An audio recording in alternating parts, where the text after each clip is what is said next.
Chapter 7. And the men of Kiriath-Jearim came and took up the ark of the Lord and brought it to the house of Abinadab on the hill. And they consecrated his son Eleazar to have charge of the ark of the Lord. From the day that the ark was lodged at Kiriath-Jearim, a long time passed, some 20 years. And all the house of Israel lamented after the Lord. And Samuel said to all the house of Israel, If you are returning to the Lord with all your heart, then put away the foreign gods and the Ashtaroth from among you, and direct your heart to the Lord, and serve him only, and he will deliver you out of the hand of the Philistines. So the people of Israel put away the Baals and the Ashtaroth, and they served the Lord only. Then Samuel said, Gather all Israel at Mizpah, and I will pray to the Lord for you. So they gathered at Mizpah and drew water and poured it out before the Lord, and fasted on that day, and said there, We have sinned against the Lord. And Samuel judged the people of Israel at Mizpah. Now when the Philistines heard that the people of Israel had gathered at Mizpah, the lords of the Philistines went up against Israel. And when the people of Israel heard of it, they were afraid of the Philistines. And the people of Israel said to Samuel, Do not cease to cry out to the Lord our God for us, that he may save us from the hand of the Philistines. So Samuel took a nursing lamb and offered it as a whole burnt offering to the Lord. And Samuel cried out to the Lord for Israel, and the Lord answered him. As Samuel was offering up the burnt offering, the Philistines drew near to attack Israel. But the Lord thundered with a mighty sound that day against the Philistines, and threw them into confusion, and they were defeated before Israel. And the men of Israel went out from Mizpah and pursued the Philistines, and struck them as far as below Beth-kar. Then Samuel took a stone and set it up between Mizpah and Shen, and called its name Ebenezer, for he said, Till now the Lord has helped us.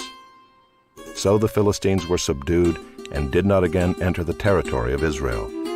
And the hand of the Lord was against the Philistines all the days of Samuel.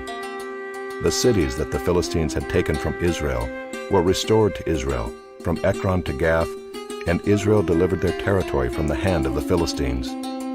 There was peace also between Israel and the Amorites. Samuel judged Israel all the days of his life, and he went on a circuit year by year to Bethel, Gilgal, and Mizpah, and he judged Israel in all these places.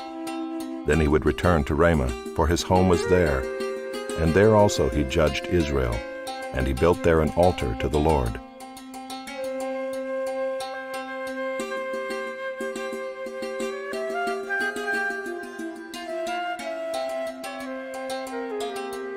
Chapter 8.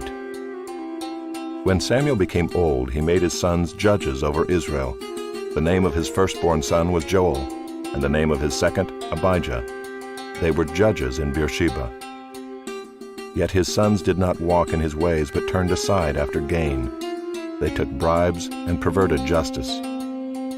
Then all the elders of Israel gathered together and came to Samuel at Ramah, and said to him, Behold, you are old, and your sons do not walk in your ways. Now appoint for us a king to judge us like all the nations. But the thing displeased Samuel when they said, Give us a king to judge us. And Samuel prayed to the Lord, and the Lord said to Samuel, Obey the voice of the people in all that they say to you, for they have not rejected you, but they have rejected me from being king over them. According to all the deeds that they have done from the day I brought them up out of Egypt even to this day, forsaking me and serving other gods, so they are also doing to you. Now then, obey their voice. Only you shall solemnly warn them, and show them the ways of the king who shall reign over them. So Samuel told all the words of the Lord to the people who are asking for a king from him.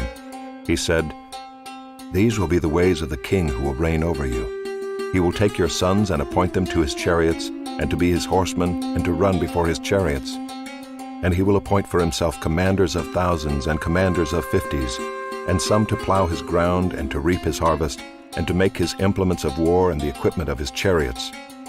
He will take your daughters to be perfumers and cooks and bakers.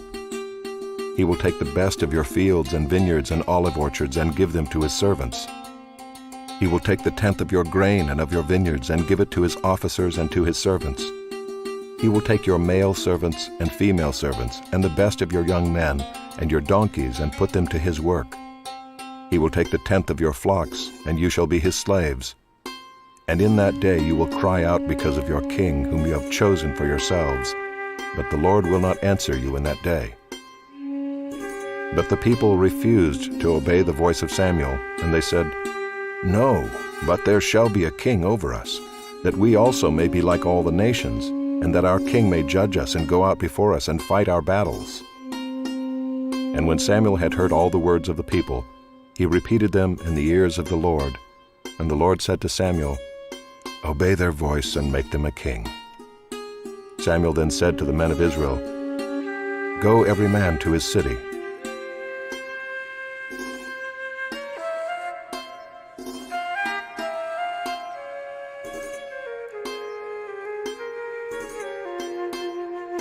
Chapter 9. There was a man of Benjamin whose name was Kish, the son of Abiel, son of Zeror, son of Bechorath, son of Aphiah, a Benjaminite, a man of wealth.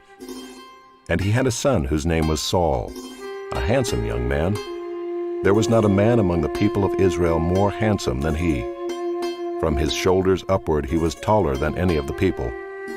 Now the donkeys of Kish, Saul's father, were lost. So Kish said to Saul his son, "Take one of the young men with you, and arise and go look for the donkeys." And he passed through the hill country of Ephraim, and passed to the land of Shalisha, but they did not find them. And they passed through the land of Shalem, but they were not there.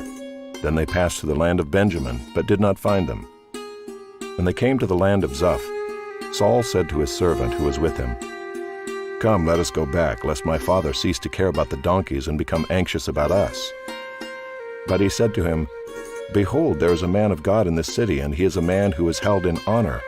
All that he says comes true. So now let us go there. Perhaps he can tell us the way we should go." Then Saul said to his servant, "But if we go, what can we bring the man? For the bread in our sacks is gone, and there is no present to bring to the man of God. What do we have?" The servant answered Saul again, "Here I have with me a quarter of a shekel of silver, and I will give it to the man of God to tell us our way."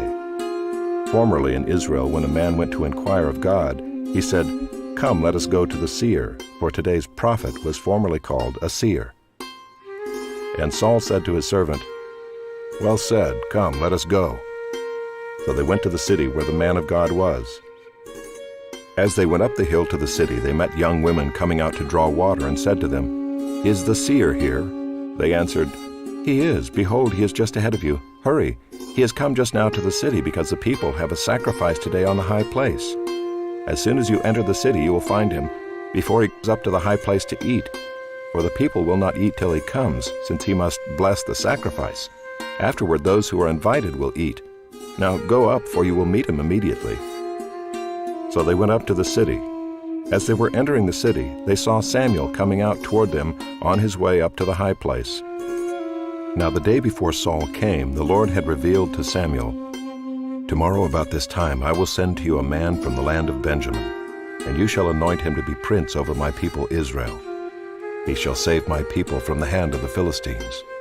For I have seen my people, because their cry has come to me." When Samuel saw Saul, the Lord told him, "Here is the man of whom I spoke to you. He it is who shall restrain my people." Then Saul approached Samuel in the gate and said, "Tell me, where is the house of the seer?" Samuel answered Saul, "I am the seer. Go up before me to the high place, for today you shall eat with me, and in the morning I will let you go and will tell you all that is on your mind. As for your donkeys that were lost 3 days ago, do not set your mind on them, for they have been found. And for whom is all that is desirable in Israel? Is it not for you and for all your father's house?" Saul answered, "Am I not a Benjamite from the least of the tribes of Israel? And is not my clan the humblest of all the clans of the tribe of Benjamin? Why then have you spoken to me in this way?" Then Samuel took Saul and his young man, and brought them into the hall, and gave them a place at the head of those who had been invited, who were about 30 persons. And Samuel said to the cook, "Bring the portion I gave you, of which I said to you, put it aside." So the cook took up the leg and what was on it, and set them before Saul. And Samuel said, "See, what was kept is set before you. Eat, because it was kept for you until the hour appointed, that you might eat with the guests." So Saul ate with Samuel that day, and when they came down from the high place into the city, a bed was spread for Saul on the roof, and he lay down to sleep. Then at the break of dawn, Samuel called to Saul on the roof, "Up, that I may send you on your way." So Saul arose, and both he and Samuel went out into the street. As they were going down to the outskirts of the city, Samuel said to Saul, "Tell the servant to pass on before us, and when he has passed on, stop here yourself for a while, that I may make known to you the word of God."